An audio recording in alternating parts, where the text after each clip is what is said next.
नमस्कार मित्रांनो, आज आपण आपल्या यूट्यूब चॅनलवर इयत्ता 6वीमधील अडाणी हा पाठ पाहणार आहोत. बाहेर अंधार पडत होता. माझ्या दारात दिवा लागला होता. दारात मला गेनुबुवा तराळ दिसताच मी आईला बोललो, आये, दारात तराळ आलाय. माझ्या आईनं तराळाला बघताच डोईचा पदर नीट केला. तोच माझ्या बानं त्याला पुसलं. काव, एकाएकी अंधार करून माझ्या दारात? मग उभ्या उभ्याच गेनुबुवानं आपल्या दंडकीच्या खिशातून पत्र काढलं. ते माझ्या बाच्या हातात देता देता म्हणाला, रामा, तुझ्या नावावर हे पत्र आलंय बघ. माझ्या बापानं तो कागद हातात घेऊन उलटा पालटा करून दाराच्या उजेडात बघितलं. पुढं अंधारात नजर टाकली व अण्णा चितागती झाल्यागत गप्प झाला. माझ्या वडिलांना मी अण्णा म्हणत असे. वास्तविक माझ्या बापाच्या एवढ्या हयातीत त्यांना कुणीच पत्र असं पाठवलं नसावं. त्यांना कोण कशाला पत्र पाठवणार? काय खबर आली? सांगावा आला तर माणसाच्या तोंडीच येणार. तोंडातोंडीचा सांगावा हेच खरं पत्र टपाल. पण पोस्टकार्डावर लिहिलेलं पत्र माझ्या बाला कधीच आलं नव्हतं. त्यात माझ्या बापानं सरकारी गावकीचं टपाल, कागदपत्राचा लखोटा गावोगाव पाटील तलाठ्याला, महालकरी मामलदाराला, हवालदार फौजदाराला गावकीच्या कामात पोचता केलेला होता. त्यातच त्यांनी आपल्या आयुष्याचे दिवस खर्ची घातलेले होते. पण स्वतःला म्हणून कुणाचं पत्र आलेलं नव्हतं हे मला घरात दिसत होतं. त्यांना तसं कुणी पत्र टपाल धाडत नव्हतं.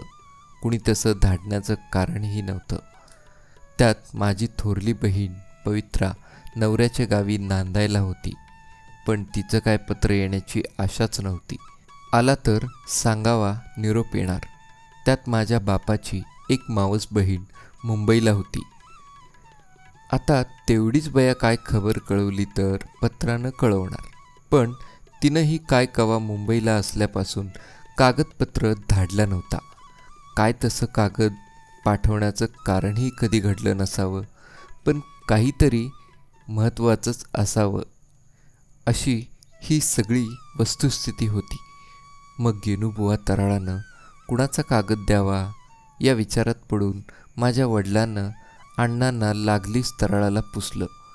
काय गा, ह्यो कागद मला आलाय म्हणतूच? वैर रामा, तुलाच आलाय. वडिलानं हातातलं पत्र पुन्हा उलटपालट बघितलं. त्याला विचारलं, यात माझं नाव रामा तात्या असं लिहिलंय? तर काय, त्यात तुझा पत्ता पण हाय. हे पत्र माझंच हाय म्हण की. तर दुसऱ्या कुणाचं नाही, तुझंच हाय बघ. त्यात तराळ बोलता बोलता खाली बसला व वडिलाला बोलला, रामा, जरा चिलीम तरी पेटव. मग माझा बाप तंबाखूनं चिलीम भरू लागला. तोवर मी त्याचं बोलणं ऐकून बाहेर आलो.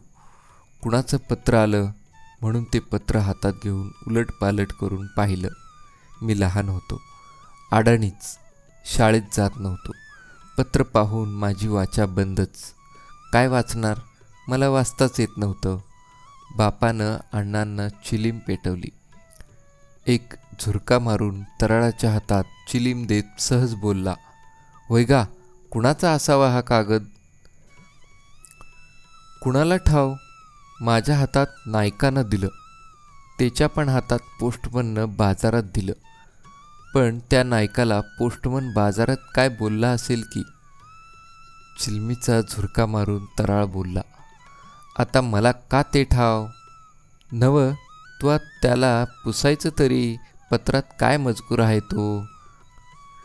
होय गड्या, म्या तसं पुसायचं इसरलो असं म्हणून तराळ पुढं बोलला. पण रामा, तो नायक काय लिहिणार आहे वय? ते बी खरंच आहे. पण त्यानं डाकवाल्याकडं कागद फोडून बिडून घेतला तेवढंच विचारायचं. माझ्या वडिलांच्या हातात चिलीम देत तराळ बोलला, होय, तेवढं मात्र पुसायला पाहिजे होतं खरं. अण्णानं माझ्या हातातून पत्र घेतलं, चौकटीत उजेडाच्या बाजूला धरलं, त्यावर नजर टाकली. या पत्रात काय जास्त लिहिलं बी नाही. असं म्हणतोय? असं आश्चर्यानं तराळानं ते पत्र हातात घेतलं व चौकटीच्या आत उजेडात त्यातल्या 2 ओळी बघून तोही चमत्कारिकपणे बोलला, रामा, तुला कवा नवं ते पत्र आलं, पण ते बी अर्धच आलंय. काही महत्त्वाचा निरोप असेल.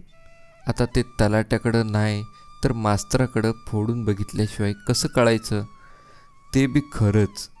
आत्ताच्या आत्ता तलाट्याकडं कुलकर्ण्याकडंच जातो. अरे रामा, कुलकर्णी गावात नाही. मग गावातल्या मास्तराकडं सकाळी जाऊन त्या मास्तराला गाठतो. सकाळी अण्णा हातात पत्र घेऊन निघाला. मीही त्याच्या पाठोपाठ निघालो. तोच आईने आवाज केला, कुठं व चाललाय? अगं, आलेलं पत्र तरी वाचून येतो गावात. मग आई गप्प झाली. आम्ही मास्तरांच्या दारात गेलो. बाहेरच्या सोप्यात कुणीच दिसेना. म्हणून अण्णानं आत हाक दिली, मास्तर आहेत का घरात? त्याबरोबर आतून उलटा आवाज आला, कोण आहे र बाहेर? मी रामा हायजी. असा अण्णाचा आवाज आत शिरल्या शिरल्या मास्तरीणबाई चटाचटा पाऊल टाकत बाहेर आली. अहो, आत काय करताय तुम्ही? दारात रामा ऐताच आलाय. पावसाचे दिवस, 4 लाकडं तरी फोडून घ्या. आता स्वयंपाकाला सरपण नाही. असं मास्तरीणबाई आत तोंड करून बोलली व पुन्हा अण्णाला म्हणाली, अरे, आमचं बघ सरपण संपलंय. लाकडाच्या 4 ढलप्या तरी काढून दे. त्यात पावसाचा दिवस. अण्णा गप्प झाला. आता अण्णाच्या पुढं प्रश्न होता. मास्तरांच्याकडून पत्र वाचून घ्यायचं होतं. त्यांच्याशिवाय खडाखडा पत्र फोडणार कोण? त्यांच्या दारात तर पत्र घेऊन आलो. पत्र तर वाचून घेणं भाग होतं. काय रामा, का सकाळीच दारात? मास्तरांनी बाहेर येऊन विचारलं. होय, तसं कामच पडलंय. कसलं काम काढलंय रामा? तसं काय भारी नाही. असं म्हणून दंडकीच्या खिशातलं पत्र काढून हातानं पुढं करून तो म्हणाला, हे पत्र आलंय, तेवढं फोडून दावायचं हाय. ते पत्र मास्तरांच्या हातात टाकणार. तो मास्तरांनी लागलीच आपलं काम सांगितलं. अरे रामा, स्वयंपाकाचं घरात थटलंय. लाकडाच्या 4 ढलप्या तरी तेवढ्या काढून दे. मी त्याला कुठं नाही म्हणतोय. असं अण्णाचा होकार आलाच आणि तो सरळ पुढं बोलला, द्या की कुऱ्हाड तेवढी. 4 फाळ्या काढून दे तू. अण्णाच्या पुढं दुसरा मार्गच नव्हता. त्याला पत्र वाचून घ्यायचं होतं. अण्णानं कुऱ्हाडीचं नाव काढताच मास्तर लागलीच सोप्यातूनच आत गेले. माळीच्या चौकटीतून आत बायकोला हाक मारली, अगं, ती आपली कुऱ्हाड कुठं आहे? रामाकडून आजच्या पुरतं 4 ढलप्या काढून घेतो. त्याबरोबर आतून उलटा आवाज आला, अहो, आजच्या पुरतं काय बोलताय? 4-8 दिवस पुरल एवढं तरी त्याच्याकडून सरपण फोडून घ्या. तो आयताच घावलाय, त्यात पावसाचा दिवस.